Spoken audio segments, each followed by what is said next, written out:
Today I'm going to make a high protein smoothie for everybody. We're going to talk a little bit about sarcopenia, a condition. So it's characterized by, the loss of muscle mass as we get older.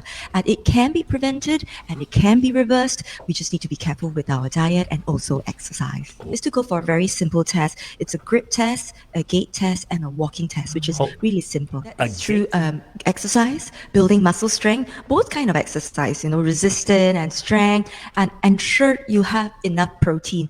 Typically, our protein intake or requirement for a healthy adult is between 0.8 grams to 1 gram per kilogram body weight. Smoothie that is not milk-based, it is a little bit more clear and refreshing. In order to increase its protein intake, I want to add some almonds in there, as well as a few scoops of this protein powder. And I'm just going to put this into the blender.